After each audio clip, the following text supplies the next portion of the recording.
On today's Star Wars lore video, we're comparing the navies of the four main original and prequel trilogy factions to figure out which one is the best designed.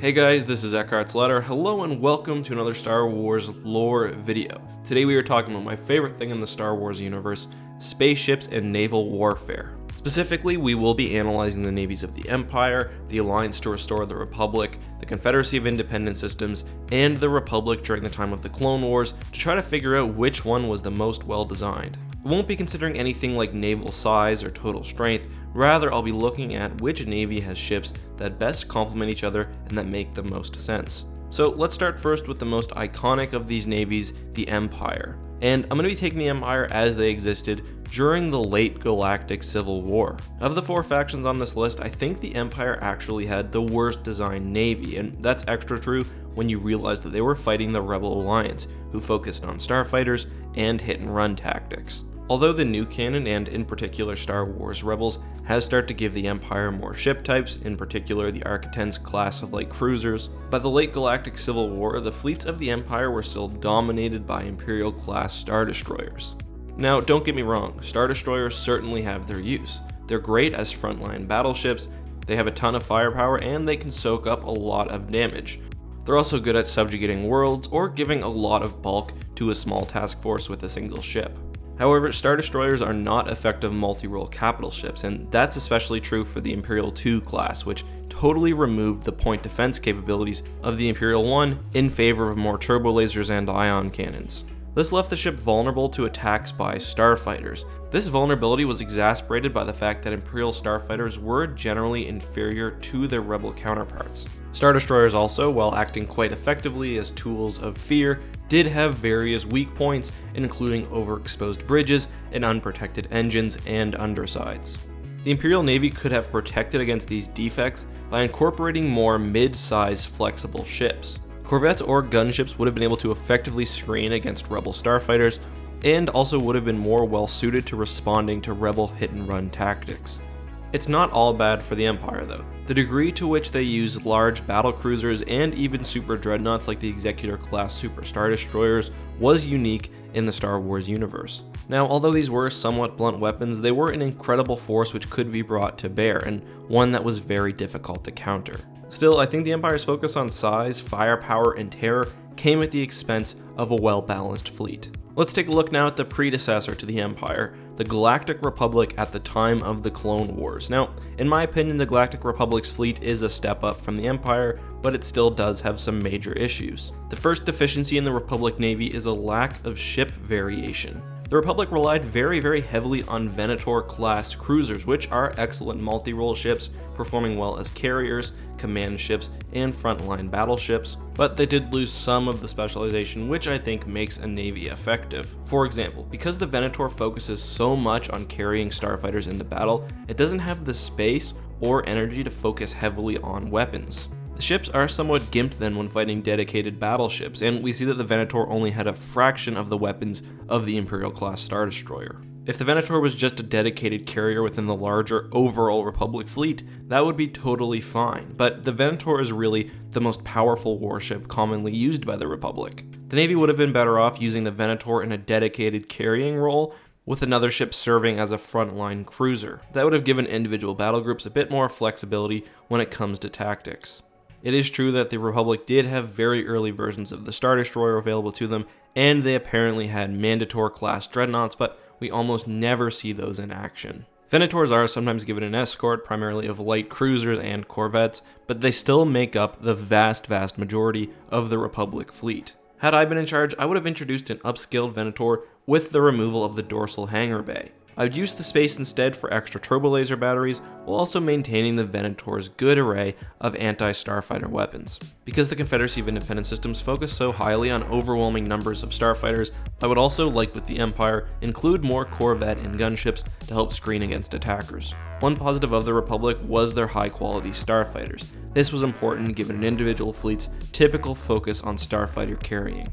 Next we have the Rebel Alliance, which despite being made up mostly of repurposed or stolen ships, is actually one of the more balanced and well-designed navies in the Star Wars universe. The heaviest Rebel cruisers were the MC-80 variants. These were generally well-designed ships. While they did have a focus on carrying capacity, they also had extraordinarily strong shielding and decent firepower. Mon-Cal cruisers admittedly don't strike fear in your heart the same way that a Star Destroyer does, but they have much more efficient design when it comes to turbo laser placement and weak spots. There are also several MC-80 variants. You have the Home 1 type focused on carrying and commanding a fleet, the Liberty focused on firepower, and then other variants which can be modified to suit whatever purpose they're needed for.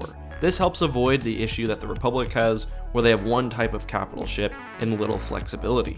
The Alliance is also well geared for achieving space superiority. They use many small gunships and corvettes, which are excellent at taking out enemy fighters.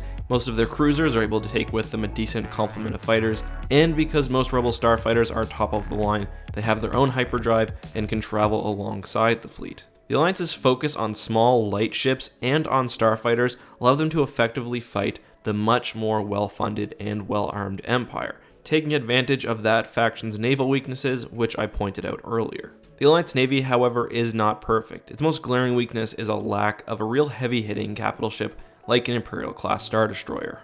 Something like that, or possibly even larger, although not necessary or even useful in every battle, would help bolster a Rebel fleet in certain situations. Still, the mix of ship types, the focus on speed and starfighters really serves the Alliance well and makes them a well-designed navy.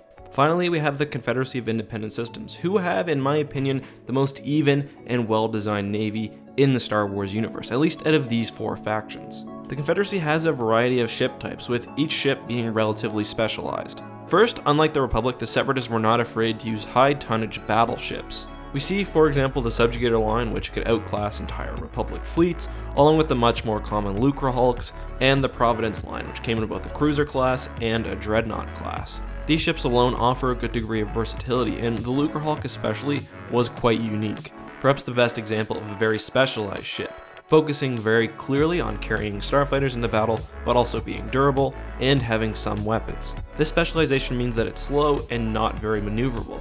However, because it's most often supported by other ships, that totally works out. However, and I say this notwithstanding the malevolence arc of the Clone Wars, Separatist cruisers were typically escorted by frigates and other ships. The Recusant and Munificent classes, for example, had a focus on point defense and could protect larger ships against starfighters. The Munificent was also surprisingly well armed for its size, although calling it a frigate is somewhat misleading, given that it's almost 800 meters long, but it was made flexible by a good mix of point defense and different turbo laser types. Separatists also used starfighters in an interesting way. First off, they had dedicated bombers, interceptors, and fighters. However, the more obvious and notable thing is that these were all droid starfighters, rather than starfighters piloted by organics, like is done by most other factions. Whether you think droid starfighters or organic starfighters are better is honestly a matter of preference, but I will say the Separatists did use their droid starfighters in a fairly effective way. They focused on swarm tactics, using an extreme number of starfighters, which they were able to carry into battle due to the less space needed by droid starfighters and the presence of large carriers like Lucrehulks. Ultimately, opting for either cheap or top-of-the-line starfighters is a doctrinal decision. However, if you are going to use cheaper starfighters when compared to your enemy, you need to have numbers. This is something that was nailed by the Separatists, but not always by the Empire. So with that description of each faction's naval force and my opinions on them, I feel fairly comfortable ranking them from best designed to worst designed. Coming in at number 1 is the Confederacy of Independent Systems. They made use of multiple ship types, had a high degree of specialization, and brought a lot of power when needed. Coming in at number 2 is the Rebel Alliance. Their focus on space superiority and on hit-and-run tactics make total sense with their fleet composition. Coming in at 3rd is the Republic at the time of the Clone Wars. Although technically they did have large ships like the Mandator II, more often they just used the Venator, sometimes with a couple of escort ships. This really took away any flexibility and made the ships less effective than they could have been. Coming in at number 4 is the Empire. Although the Empire did bring a lot of firepower to the table, they had some serious vulnerabilities, including a lack of starfighter support and some issues with the design of the Imperial class of Star Destroyers. When coming up with the idea for this video, as I usually do, I bounced some thoughts off the Templin Institute and Spacedock. They both had interesting input, and Spacedock especially had a lot to say about each one of these factions. Interestingly, our opinions are pretty much the same, but I thought I would share them with you guys. Starting with the Empire, he says their central warship cadre is well structured and uniform, but the Imperial Navy suffers against strike craft, largely due to the inadequacies of its own starfighters and point defense. Conversely, the Rebel Alliance finds its strength almost entirely in the starfighter arena, offering some of the most effective and versatile small craft in recent memory. The warships of the Rebellion are generally improvised or repurposed, but are often useful for wolfpack operations or light combat. The Clone War era Galactic Republic offers a powerful balance of effective warships and strike wings, but places too much focus onto very few designs. While the Venator-class Star Destroyer is an undoubtedly excellent warship, the vessels are generally accompanied only by transports or corvettes, and the fleet lacks specialization or versatility. The Confederacy of Independent Systems presents easily the best structured navy of its era, employing swarm tactics for fighters, but using droids to avoid the enormous loss of life that results from the Empire's use of such tactic. CIS warships are varied and complement each other well, offering excellent designs in a variety of roles, as well as more specialized vessels like light destroyers and destroyer-carrier hybrids. Those are our thoughts though. Which fleet do you think was best designed and had the best structure? Let me know down in the comments, and also let me know what you thought of this video. Did I make any mistakes? Did I get it right on? And also, of course, what would you like to see me talk about next? Thank you guys so much for watching. As always, this has been EckhartsLadder. Special thank you once again to Spacedock and the Templin Institute. Until next time, may the Force be with you.